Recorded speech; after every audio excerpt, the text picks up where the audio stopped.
नमस्कार दोस्तों, ट्रिकी गुरु अमित गुप्ता के YouTube चैनल में आज आपका फिर से स्वागत है।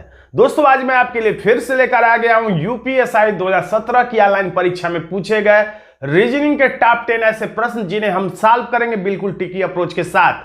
और ये वीडियो है इस सीरीज का 20वां वीडियो। इससे पहले 19 वीडियो जारी किए जा चुके हैं। आप चाहे तो प्लेलिस्ट से जाके यूपीएससी टॉप 10 रीजनिंग सर्च करके देख सकते हैं। तो आइए शुरू करते हैं। दरोगा अगर आपको बनना है तो लेटेस्ट पैटर्न के प्रश्नों को देखना होगा। नकली मॉडल पेपर पढ़ना छोड़िए। सबसे पहला काम कि विगत परीक्षाओं में पूछे गए सभी प्रश्न पत्रों को आप सॉल्व कर लीजिए। इससे बेहतर कोई मॉडल पेपर आपका नहीं होगा। तो ये देखिए आपका पहला प्रश्न है। देखिए जो ही वीडियो आपके सामने इस तरह से आएगा स्लाइड, आप तुरंत वीडियो को थोड़ी देर रोक दीजिए, रफ और पेन लेकर बैठिए, वीडियो को रोक दीजिए, खुद से उत्तर देने का प्रयास करिए। उसके बाद वीडियो को देखिए तो थोड़ा सा आपको ज्यादा मजा आएगा और आप अपने आप को अच्छे तरीके से प्रिपेयर कर पाएंगे परीक्षा के लिए। तो इसमें वेन आरेख का ये प्रश्न है, बिल्कुल आसान सा प्रश्न है। इसको हम लोग थोड़ा सा बढ़ा दें।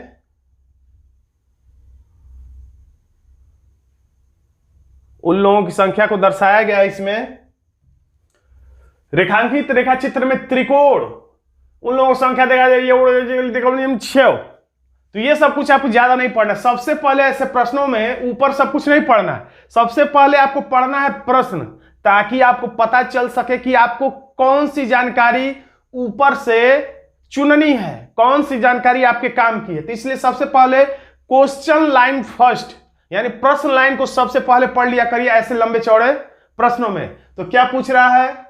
उन लोगों की संख्या कितनी है जो केवल शब्द पे विशेष ध्यान दीजिएगा, केवल टाइपराइटिंग कौशल वाले स्नातक है। यानी दो चीज चाहिए, इसको हटा दीजिए। इसका मतलब उन लोगों की संख्या कितनी है जो केवल पे ध्यान दीजिएगा, लेकिन अंडरलाइन नहीं करना है आपको ऑनलाइन परीक्षा में। टाइपराइटिंग और स्नातक, यानी कि ये दोनों कौशल वाले हो, यानी कि ऐसा अंक जो टाइपिंग में भी हो और स्नातक में भी हो, दोनों के लिए कॉमन हो, लेकिन केवल दो ही चीजों में हो, क्योंकि यहां पे केवल लिखा हुआ है। यानी ऐसा अंक जो केवल टाइपराइटिंग और स्नातक में ही हो और किसी भी आकृति में न हो। तो अब ऊपर जाके बस आपको यही देखना है कि टाइपराइटिंग को किससे दर्शाया गया और स्नातक को किससे दर्शाया गया, और बाकी सारी जानकारी को हम लोगों को नेग्लेक्ट कर देना है। स्नातक टाइपराइटिंग, तो त्रिकोण उन संख्या को दर्शाता है जो खिलाड़ी, तो खिलाड़ी से कोई मतलब नहीं। वृत्त उन लोगों को संख्या को दर्शाता है जो टाइपराइटिंग, यानी बस हमें यह पता चल गया कि वृत्त में, और वर्ग उन लोगों को संख्या को दर्शाता है जो स्नातक, तो स्नातक से भी काम है। यानी कि वर्ग और वृत्त, बस यही दो जानकारी चाहिए। तो ऐसा अंक जो वर्ग में भी हो, वृत्त में भी हो, और केवल वर्ग और वृत्त में ही हो। तो यह है आपका वृत्त, और ये है आपका वर्ग। तो इतने ही में ध्यान दीजिए और पता लगे कौन ऐसा अंक है जो केवल इन्हीं दो में है, वर्ग में, वृत्त में। अब थोड़ा सा और मैं इसे बड़ा कर सकता हूं, क्योंकि प्रश्न आप समझ चुके हैं। कौन सा ऐसा अंक है जो केवल वर्ग और वृत्त में हो और किसी में ना हो? तो ये है आपका, थोड़ा सा लंबा खींचने से लंबा दिख रहा है, लेकिन ये वर्ग ही है, आयत जैसा दिख रहा होगा। तो वर्ग है, और ये है आपका वृत्त।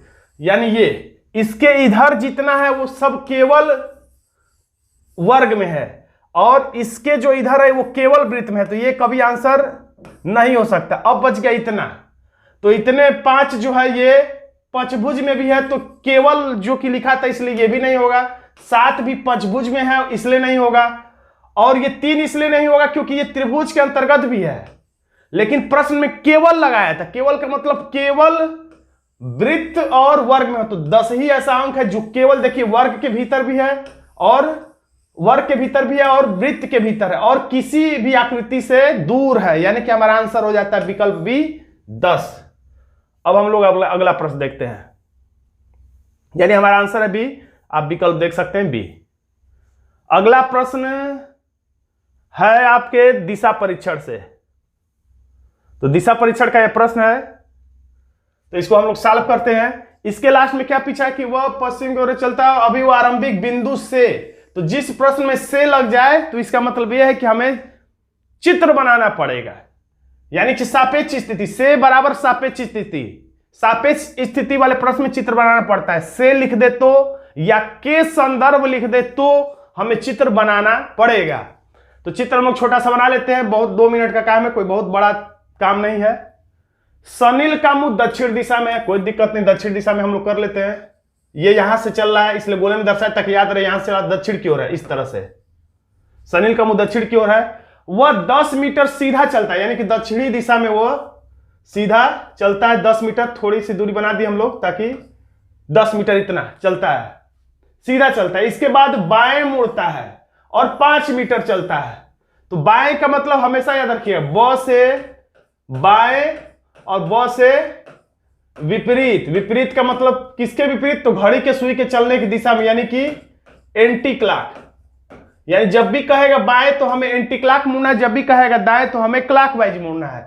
तो बाएं मुड़ना है और 5 मीटर चलना है, यानी एंटी क्लॉकवाइज मुड़ना है और 5 मीटर, यानी 10 इतना है तो 10 का आधा थोड़ा सा हम लोग चला देंगे और ये 5 मीटर हो जाएगा, चलता है। वहां से वो हर मोड़ के बाद 5 मीटर चलता है, हर मोड़ पे वो 5 मीटर चलता है। तो किधर? एक बार बाएं मुड़ता है और एक बार दाएं मुड़ता है, यानी दोनों ही बार वो 5-5 मीटर चलता है। तो एक बार बाएं का मतलब फिर एंटी क्लॉकवाइज और 5 मीटर। अब इस बार दाएं मुड़ता है, यानी कि इस बार भी वो 5 मीटर चलेगा, फिर 5 मीटर चलता है। अनुपात में दूरी बनाया कर, इससे आपको प्रश्न को समझने में आसानी होगी। कुछ किताबों में देखा गया कि 10 भी इतना ही और 5 भी इतना ही बड़ा बना दिया जाता है, या 10 से भी बड़ा बना दिया जाता है। अब उसके बाद वह, यानी कि 5-5 बार, हर 5-5 मीटर हर बार वो मुड़ चुका है।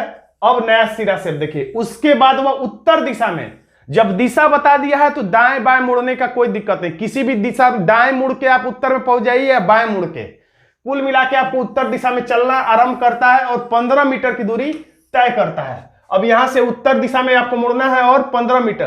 तो देखिए ये टोटल 10 था यहां से यहां तक, और ये 5 है, ये 10 है और ये 5 है, यानी कि इसके आधा दूरी, यानी कि यहां से यहां ये 5 मीटर है तो 5 ये चल दिया, यहां से यहां 5, ये यहां से यहां 5, और टोटल 15 चला तो 5 ये चल दिया यहां से यहां, और 10 और चल देगा यहां से, अगर 10 और, तो यानी कि ये टोटल 10 और ये 5 मिला के हो जाएगा 15 मीटर, यहां से यहां तक ये हो जाएगा। अंदाज से हम लोगों ने चित्र बना दिया, 15 मीटर दूरी तय करता है। फिर वहां से वह पश्चिम की ओर 15 मीटर चलता है। तो देखिए ये 5 है दूरी, यहां से यहां तक की दूरी 5 है और यहां से यहां तक की दूरी भी 5 है। तो ये वाला 5, देखिए यहां से यहां वाला 5 और यहां से यहां वाला 5, ये 5-5 मिलके, यानी यहां से यहां तक कितना हो गया? तो यहां से यहां तक की दूरी हो जाएगी 10 मीटर। तो यहां से यहां चलेगा तो ये 10 मीटर हो गया इसके सीध में, और कितना चलना है? तो 15, यानी 5 मीटर, यहां से यहां ये 10 मीटर हो गया। अब 5 मीटर यानी थोड़ा सा और ये चल देगा तो 5 मीटर और हो जाएगा, यानी टोटल मिला के ये दोनों 15 मीटर हो गया। यहां से यहां 5 और यहां से यहां 10। तो अब क्या पूछ रहा है कि आरंभिक बिंदु से किस दिशा में है? तो आरंभिक बिंदु से, यानी ये जिस दिशा के पास से लिखा रहे, आरंभिक बिंदु से कहा है तो आरंभिक बिंदु ये है, वहीं पे प्लस का निशान। अगर कहता अंतिम बिंदु से तो अंतिम बिंदु के पास प्लस का निशान बनाते, लेकिन कहा है आरंभिक बिंदु से, तो जिस शब्द के आगे से कहे वहीं प्लस का निशान बना लेना है और यहीं से खड़े होकर देखना है कि अंतिम दिशा किस दिशा में है। तो ये है उत्तर और ये है पश्चिम, तो उत्तर पश्चिम के बीच में है, तो हमारा आंसर हो जाएगा उत्तर पश्चिम, विकल्प हो जाएगा बी। अगला प्रश्न देखते हैं हम लोग, इसका आंसर भी आप देख लीजिए ताकि आपको कोई कंफ्यूजन ना हो। अगर कहेंगे तो आपको मैं इसका पीडीएफ भी उपलब्ध करा सकता हूं आसानी से, बस आपके कहने की देर है। मैं तैयार बैठा हूं इसका पीडीएफ आपको उपलब्ध कराने के लिए, बस आप एक बार कह दीजिए। प्रश्न चित्र में दिए गए पैटर्न को कौन सा विकल्प चित्र पूरा करता है, यानी कि कौन सा विकल्प चित्र पूरा करता है, आप ध्यान से देख लीजिए।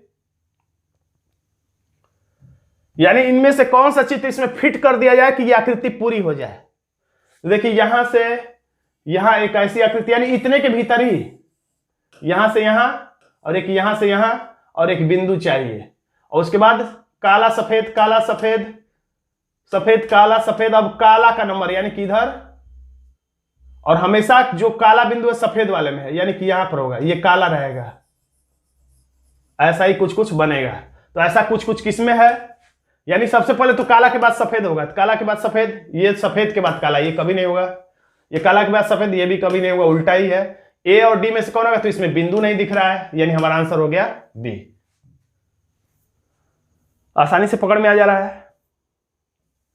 अब ये अगला प्रश्न भी दिशा परीक्षण से ही कह सकते हैं कि है, एक सुबह एक व्यक्ति कराटे का अभ्यास कर रहा है, वह शीर्षासन की मुद्रा में है, यानी ये शीर्षासन वाला प्रश्न है। उसका मुंह पूरब की ओर है, तो उसका दायां हाथ आपको बताना है कि किस दिशा में होगा। तो इसके लिए आप एक मेरा ट्रिक याद रखिएगा। देखिए क्या लिखा है, शीर्षासन ना, शीर्षासन की दिशा, शीर्षासन की दिशा बराबर क्या होगा, तो आप परीक्षा हाल में शीर्षासन की स्थिति में होकर और अपना दायां बायां हाथ चेक करेंगे तभी भी पता चल जाएगा, लेकिन ऐसा संभव नहीं है, आपको कोई करने नहीं देगा। तो हम सीधे ही खड़े होकर कल्पना करके उत्तर बता सकते हैं। शीर्षासन की दिशा बराबर सीधे खड़े, सीधे खड़े के विपरीत दिशा, विपरीत दिशा यानी कि शीर्षासन में खड़े होने पर जो दिशा होगी उसका ठीक विपरीत आंसर होगा। अगर सीधे खड़े होकर हम देखें, जैसे इस समय मैं दक्षिण की तरफ चेहरा करके हूं, तो अगर मेरा दायां हाथ पश्चिम की तरफ है तो हम बता देंगे पूरब। अगर हम इस समय देखिए पूरब की तरफ चेहरा किए हुए हैं, अगर मेरा दायां हाथ अगर बायां हाथ उत्तर की तरफ है तो शीर्षासन की स्थिति में ये दक्षिण की तरफ होगा। यानी सीधे खड़े होकर आपको आंसर सोचना है, लेकिन जो आंसर आए उसका ठीक उल्टा बता देना है, क्योंकि शीर्षासन में जब आप जाएंगे तो आपका दायां हाथ बाएं तरफ और बायां हाथ दाएं तरफ हो जाता है, इसीलिए ऐसा ये ट्रिक बन गया है। तो क्या कह रहा है कि कराटे का अभ्यास कर रहा था, वो शीर्षासन की मुद्रा में था, यानी कि उसका सिर जो है नीचे की तरफ था और हाथ जो है, पैर जो है ऊपर की तरफ था, ऐसे। तो उसका मुंह पूरब की ओर था, यानी कि इस तरीके से था वो। देखिए इस समय मेरा चेहरा पूरब की तरफ है, तो उसका देखिए दायां हाथ पूछ रहा है, दायां हाथ, तो इस समय मैं पूरब की तरफ हूं, तो मेरा बायां हाथ उत्तर की तरफ है और दायां हाथ दक्षिण की तरफ है। ये जो मेरा दायां हाथ है ये दक्षिण की तरफ है। तो शीर्षासन की जब स्थिति में मैं जाऊंगा, सिर नीचे होगा, तो मेरा जो दायां हाथ इस समय दक्षिण की तरफ है वो उत्तर की तरफ हो जाएगा। यानी कुल मिला के आपको सीधे ही खड़े होकर सोचना है। कह रहा है पूरब की तरफ चेहरा, तो पूरब की तरफ मैंने चेहरा कल्पना कर लिया, और इस समय दायां हाथ मेरा किस दिशा में है, तो दक्षिण दिशा में है। तो मुझे आंसर क्या बता देना है, उत्तर, यानी उल्टा आंसर बता देना है, और ये अपने आप सही हो जाएगा। क्यों होगा, इस पर मैंने दिशा परीक्षण पर पूरा प्लेलिस्ट बनाया, उसमें मैंने विस्तार से बताया है। चाहे तो अगर आपको समझने में दिक्कत हो रही हो तो दिशा परीक्षण के उस वीडियो को आप जाकर देख सकते हैं, उसमें मैंने कई ट्रिक से विस्तार से बताया हुआ है। देखिए अगला प्रश्न कैलेंडर का। अगर कैलेंडर के प्रश्नों को सॉल्व करने में आपको भी दिक्कत होती है तो कैलेंडर पर भी मैंने पूरी की पूरी सीरीज बना रखी है, और ऐसे प्रश्न को सॉल्व करने के लिए मैंने एक वीडियो बनाया है, कैलेंडर ट्रिक ऑन फिंगर्स। वो ट्रिक यूट्यूब पर बहुत ज्यादा वायरल भी है, 10 लाख से ज्यादा लोगों ने उसे देखा भी है। तो उस वीडियो को देख लेंगे तो ऐसे प्रश्नों को चुटकियों में आप उंगलियों पर सॉल्व कर सकते हैं। तो आइए खैर हम लोग सॉल्व करते हैं। आपको अगर समझने में दिक्कत होगी तो उस वीडियो को देख लीजिएगा, क्योंकि यहां पर मैं उतने ज्यादा विस्तार से बताऊंगा तो इस प्रश्न को बताने में ही 15 मिनट लग जाएंगे, और वही सारा बात रिपीट करूंगा जो मैं उस वीडियो में बताया हूं। तो 18 अप्रैल 1865, तो 18 को हमने लिख दिया 18, मैं 60 में बता रहा हूं, और अप्रैल, बस दो ही चीजों का कोड हम इस ट्रिक में लिखते हैं, एक तो माह का और एक सदी का। अप्रैल का कोड हमें अब जोड़ना है इसमें। तो देखिए कोड क्या होता है, जनवरी फरवरी मार्च अप्रैल मई जून जुलाई अगस्त सितंबर अक्टूबर नवंबर दिसंबर। और कोड क्या है इनका क्रमशः, तो 033 624 625 035। तो हमें अप्रैल का कोड चाहिए, तो जनवरी फरवरी मार्च अप्रैल यहां पर है, तो अब इसे हमने उंगली से पकड़ लिया ताकि भूल ना जाए। तो 0336, यानी कि अप्रैल का कोड है 6। अब बस शताब्दी, यानी 1800 शताब्दी है, ये 65 है, तो अब हमें 1800 का कोड, बस दो ही चीजों का कोड हमें याद करना रहता है। 1800 का कोड क्या होगा, तो कोड हमने चारों उंगलियों पर ऐसे बताया था, 16 17 18 19, यानी 16 शताब्दी 17वीं 18वीं और 19वीं शताब्दी। तो 16 17 18 का कोड हमें चाहिए, तो 16 17 18 कोड क्या है 6420, तो 642, यानी 18 का कोड है 2, और 65 को हम लोगों ने ऐसे ही लिख दिया 65, और इसमें लीप वर्ष निकालना नहीं भूलना है। तो लीप वर्ष निकालने के लिए हम लोग 4 से भाग देते हैं और भागफल लिखते हैं, शेषफल नहीं। तो 4 एकम 4, और यहां से 2 बचा 25 हो गया, तो 4 एकम 4 और 25 हो गया, 4 छके 24, यानी 16 इसमें लीप वर्ष, 65 वर्षों में 16 लीप वर्ष पड़ेंगे। अब सबको जोड़कर 7 से भाग दे दीजिए और शेषफल जितना है वही हमारा आंसर होगा, या इसको कटा कटा के 7 से 7 कटर विधि से छोटा कर लीजिए। 2 तरीका है, सबको जोड़ लीजिए और जितना आए उसमें 7 से भाग दीजिए, और जो शेषफल आए उसी हिसाब से हमारा आंसर होता है। अगर शेषफल 1 आए तो सोमवार, 2 आए तो मंगलवार, 3 आए तो बुधवार, 4 आए तो बृहस्पतिवार, 5 आए तो शुक्रवार, 6 आए तो शनिवार, 7 आए तो 7 या 0 आए तो रविवार। तो हम वैसे 7 कटर विधि से इसे छोटा कर देते हैं। 7 दूना के 14, 15, 16, 17, 18, शेषफल 4। 6 2 होता है 8, तो 7 को हम लोगों ने छोड़ दिया, 1 यहां पे लिख दिया। अब यहां पर 65 है, तो 7 वाटे 56, 7 9 63, और शेषफल 2। 7 दूना के 14, शेषफल 2। अब ये छोटे अंक में परिवर्तित हो गए, तो 4 1 5 और 5 2 7, 7 का मतलब 0। अब बच गया 2, तो हमारा आंसर निकल के आया 2। अब चाहे तो टोटल करके 7 से भाग देंगे तो शेषफल देखेंगे यही 2 आएगा, यानी 2 का मतलब पहला, 1 का मतलब सोमवार और 2 का मतलब मंगलवार। मुझे समझाने में इतना समय लगेगा, अगर आप ट्रिक जान जाएंगे तो अधिक से अधिक 15 सेकंड लगेगा इस प्रश्न को सॉल्व करने में। अब अगला प्रश्न है ब्लड रिलेशन का, तो इसे भी हम लोग तुरंत सॉल्व करते हैं। ऐसे प्रश्न जो इशारा वाले नहीं हैं उन्हें सॉल्व करने में बहुत ही कम समय लगता है, क्योंकि बस हमें चित्र बनाते जाना है। एन शुरू वाले को देखा करिए, लास्ट वाले को। गोला तो आप परीक्षा में नहीं कर पाएंगे क्योंकि आपकी परीक्षा ऑनलाइन होगी, लेकिन आपको अपनी निगाहें शुरू वाले पे और लास्ट वाले पे ले जाना है। गोला का मतलब आपको निगाह रखना है। ये चलिए मैं आंख जैसा बना दे, देखिए आंख है, आपको आंख एक यहां रखना है, एक शुरू में एक लास्ट में। तो क्या करा कि एन क्या है, लास्ट में लिखा है माँ है, तो एन माँ है। माँ है का मतलब 2 चीजों पर ध्यान ले जाना है, स्त्रीलिंग है कि पुल्लिंग है, और दूसरी बात पीढ़ी कौन सी है, नीचे पीढ़ी के ऊपर पीढ़ी। तो एन क्या है, माँ है। माँ है का मतलब स्त्रीलिंग, स्त्रीलिंग को हम लोग माइनस से दर्शाते हैं। और दूसरा चीज की एन क्या है, माँ है, यानी एक पीढ़ी ऊपर है। अब दूसरी बात किसकी, तो अब बीच वाले को हमने देखा पी की, यानी पी की ये माँ है। अब ये इसका लड़का है कि लड़की हमें पता नहीं है। जो हमने बार बार बताया है हर वीडियो में, जो का मतलब होता है जो से ठीक जो पहले नाम है, यानी कह सकते हैं जो का मतलब होता है दूसरा नाम, और किंतु परंतु लेकिन और तथा का मतलब होता है पहला नाम। तो यहां पर जो लिखा हुआ है, तो जो का मतलब हुआ दूसरा नाम यानी कि पी। तो परीक्षा में जहां पे जो लिखा हो उसके जगह पे पी पढ़ लिया कर, यानी पी ओ की पत्नी है। अगर समझने में दिक्कत है तो पी की जगह पे ऐसे काट के ऐसे कामा करके पढ़ सकते हैं, पी ओ की पत्नी है, यानी कि पी जो है पत्नी है। तो पी पत्नी है यानी माइनस है, और पति पत्नी वाला संबंध हम लोग गोल ऐसे बना देते हैं, किसकी, पी पत्नी है किसकी, तो ओ की, यानी यहां पर हम लोग लिख देते हो, यानी ये पति होंगे और ये यानी कि पत्नी है।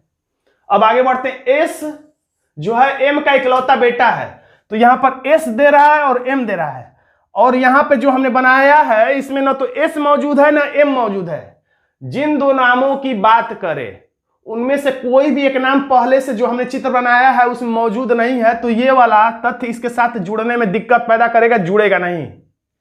कुछ लोग इसे अलग से बना के रख लेते हैं, फिर बाद में यथास्थान जोड़ देते हैं, लेकिन मैं ऐसे लाइन को छोड़ देता हूं और इसे हम लोग बाद में ले लेंगे, पेंडिंग में रख दिया, कठिन अंतता विधि।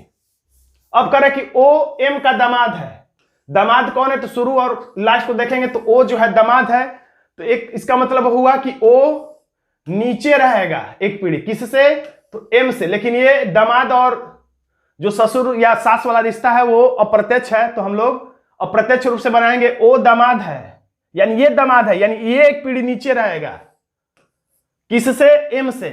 तो दामाद अगर किसी का बनना है, आपको दामाद अगर बनना है तो किसी की पुत्री से विवाह करना पड़ेगा, तो आप उसके दामाद बन जाएंगे। तो वो दामाद है, तो इसने किसी की पुत्री से विवाह किया होगा, तो पुत्री तो इसने पहले ही विवाह कर लिया, यानी कि ये इनके दामाद है। लेकिन ये कह रहा है कि ओ एम का भी दामाद है, तो एन का भी तो दामाद है ही ओ, और इसके साथ साथ कह रहा है कि एम ओ जो है एम का दामाद है, यानी एम का भी दामाद है। तो दो लोगों के दामाद होने का मतलब ये दोनों आपस में क्या हो गए, पति पत्नी हो गए। पत्नी ये है यानी ये पति है। तो अब देखिए ओ जो है इसको मिटा देते क्योंकि प्रत्यक्ष रिश्ता नहीं है, ये पति पत्नी हो गए, तो यानी ये इसकी लड़की है, तो इसकी लड़की से ओ ने विवाह किया है, तो अब इसकी पुत्री से इसने विवाह किया, इसलिए एम का ये दामाद हो गया, एन का भी खैर ये दामाद है। अब पिछली वाली लाइन जुड़ चुकी है, तो इसको हम लोग देख सकते हैं। एस जो है क्या है, इकलौता बेटा है। बेटा है का मतलब प्लस लिखेंगे, बेटा है का मतलब एक पीढ़ी नीचे लिखेंगे, किससे, एम से। एम यहां है तो एस को एक पीढ़ी नीचे लिखेंगे और बेटा इसलिए प्लस लिखेंगे, याद आने के लिए इकलौता बेटा है 1 लिख दे, ताकि और इसका कोई बेटा हम लोग ना बनाए। ये प्लस जरूर है लेकिन ये इसका बेटा नहीं है, इसकी बेटी से विवाह किया, ये इसका दामाद है। अब प्रश्न क्या पूछ रहा है, एम का, जिस नाम के आगे का लिखा रहे उसे ही बताना होता है कि ये कौन है, ये शख्स जो है कौन है, किसके हिसाब से, एन के हिसाब से। तो एन के हिसाब से ये पति है, यानी हमारा आंसर हो जाता है डी।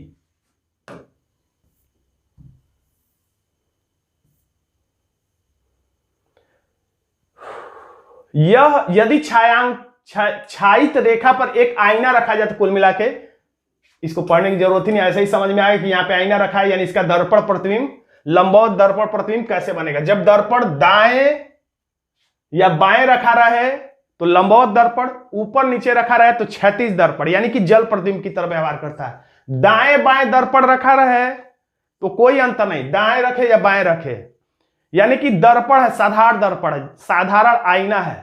और ऐसी स्थिति में दाएं की वस्तु बाएं, बाएं की वस्तु दाएं परिवर्तित हो जाती है और ऊपर नीचे में कोई भी परिवर्तन नहीं होता। इस बात का खास तौर से ध्यान रखिएगा। तो हम लोग चलिए ढूंढते हैं, ये जो बर्फी के भीतर ये बना हुआ है इस पर हम लोग ध्यान ले जाते हैं। ये किस साइड में है, ये तीर इस साइड में जाता हुआ प्रतीत हो रहा है, इस तरह से, यानी ऐसे है, यानी दर्पण प्रतिबिंब, यानी ये बाएं साइड में दिख रहा है तो अब हमें दाएं साइड में ये डबल होना चाहिए। बर्फी के भीतर ये जो है ये अब बाएं है तो अब ये दाएं हो जाना चाहिए। तो दाएं इसमें है, ये भी हो सकता है, इसमें है, ये भी हो सकता है, इसमें भी दाएं है, ये भी हो सकता है, लेकिन इसमें बाएं है, यानी ये एलिमिनेट हो गया, ये कभी नहीं हो सकता है। अब ये काला वाला डमरू का जो भाग है, एक तो ये काला वाला जो भाग है ये नीचे भाग में, नीचे आधा से नीचे, यानी कि नीचे है, और दूसरी बात की किस साइड में है, तो ये दाएं है, ये बाएं, यानी कि काला वाला जो भाग है, ये काला वाला भाग जो है नीचे है और प्लस बाएं साइड में है। तो इसका आंसर क्या आएगा, नीचे है तो नीचे, ऊपर में दर्पण प्रतिबिंब में कोई परिवर्तन नहीं होता है, तो नीचे है तो खैर नीचे ही रहेगा, लेकिन बाएं है तो किधर हो जाएगा, दाएं। हमारा रिजल्ट क्या आ गया, ये काला वाला भाग के लिए कि नीचे और दाएं होना चाहिए, तो इसमें नीचे तो है लेकिन दाएं नहीं है, काला वाला भाग बाएं ही है, इसलिए भी एलिमिनेट हो गया। इसमें नीचे भी है और दाएं भी है, तो ये हो सकता है। इसमें नीचे ही नहीं है, दाएं तो है लेकिन नीचे नहीं है, जल प्रतिबिंब की तरह हो गया, ये भी नहीं होगा, यानी हमारा आंसर हो गया डी। ये सारे के सारे प्रश्न यूपीएससी 2017 की ऑनलाइन परीक्षा में पूछे गए प्रश्न है, और ऐसे ही प्रश्न 2021 की परीक्षा में भी पूछे जाने की प्रबल से प्रबलतम संभावना है। तो ऐसे ही प्रश्नों से आप अपनी तैयारी को दिशा दीजिए ताकि आप परीक्षा में जाके घबराए नहीं, आपको समझ में आ जाए कि ऐसे ही प्रश्न पूछे जाते हैं।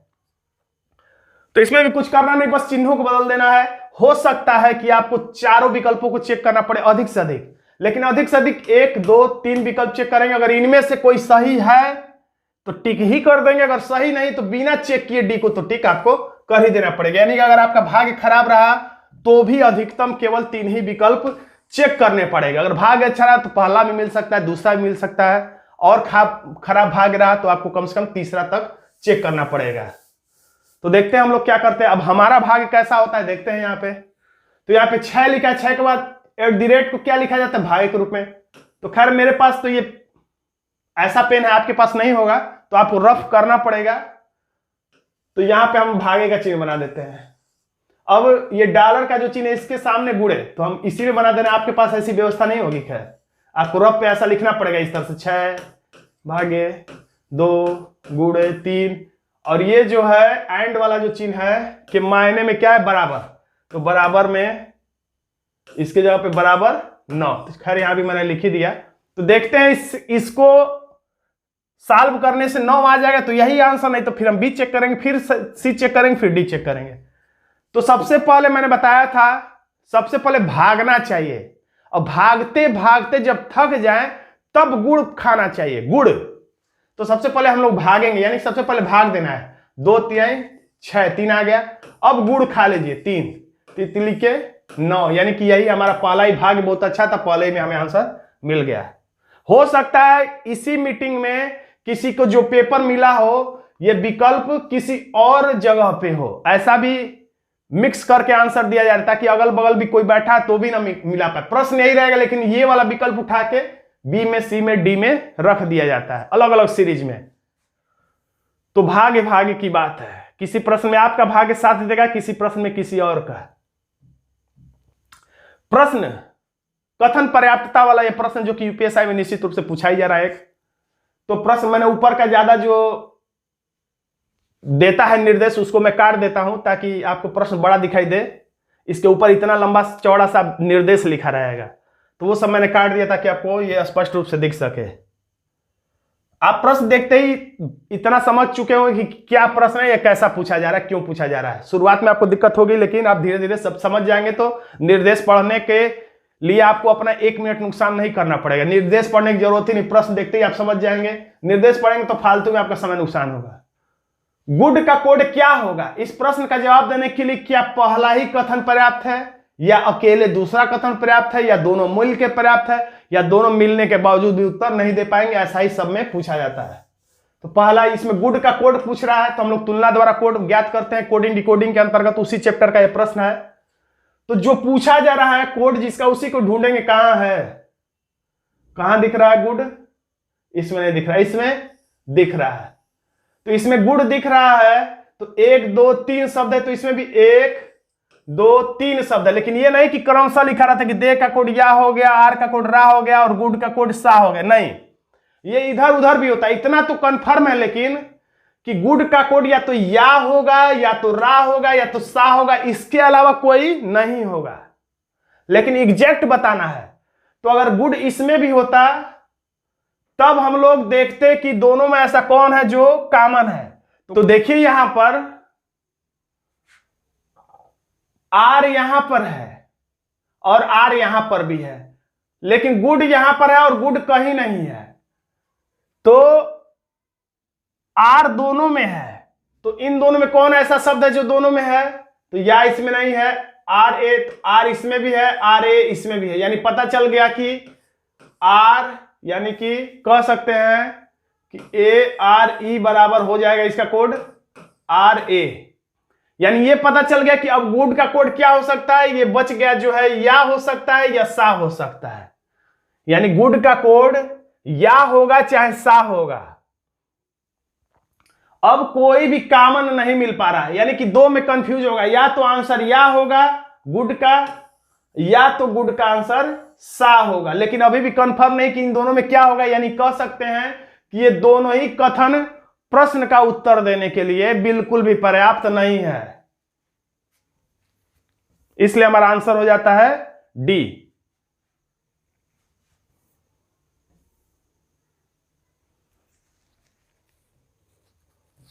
अब यह प्रश्न पढ़कर उत्तर देने वाला है, इसमें आपको पेन चलाने की कतई जरूरत नहीं है। इसमें पूछ रहा है कि हमारी कंपनी में कर्मचारियों की संख्या अधिक है, हमारी कंपनी में कर्मचारियों की संख्या जो है वो अधिक है, इसीलिए मैं हर एक के लिए जीवन बीमा की पॉलिसी का प्रस्ताव रखना चाहता हूं। कंपनी के प्रबंध निदेशक ये बोल रहे हैं।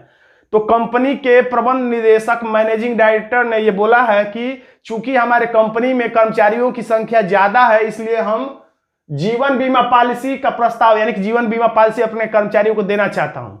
तो उन्होंने यह बात बोलने से पहले क्या सोचा होगा, उनके मन में क्या अवधारणा रही होगी, या क्या सोच के किस पूर्वाधारणा के आधार पर ये बोले हैं, यही हमें अंदाजा लगाना है। तो पूर्वानुमान क्या है, तो क्या ये सोचकर बोले होंगे कि सभी कंपनियों के लिए अपने कर्मचारियों को जीवन पॉलिसी देना, प्रदान करना अनिवार्य है।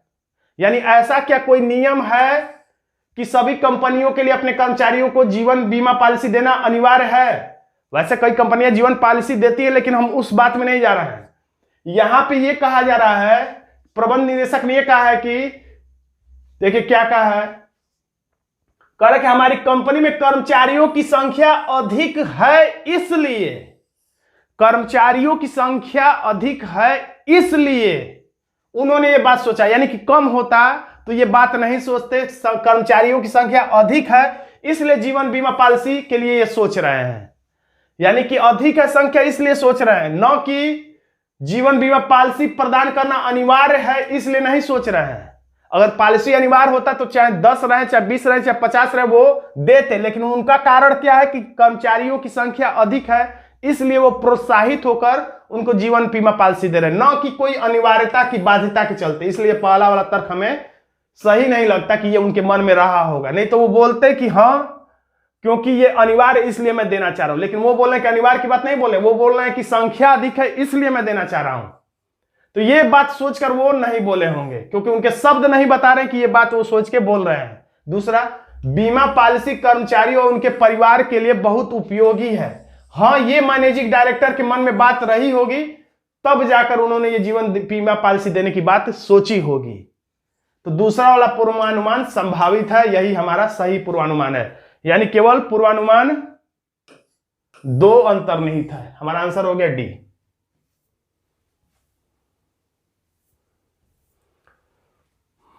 तो दोस्तों आज का ये छोटा सा वीडियो आपको कैसा लगा कमेंट बॉक्स में जरूर लिखिएगा। वीडियो अच्छा लगा तो वीडियो को लाइक कर दीजिएगा, इसे अपने दोस्तों में शेयर कर दीजिएगा। और अभी तक आपने हमारे चैनल को सब्सक्राइब नहीं किया तो सब्सक्राइब जरूर कर लीजिएगा, क्योंकि यूपीएसआई के लिए ऐसे नए नए ट्रिकी वीडियो में समय समय पर लाता रहूंगा। धन्यवाद दोस्तों।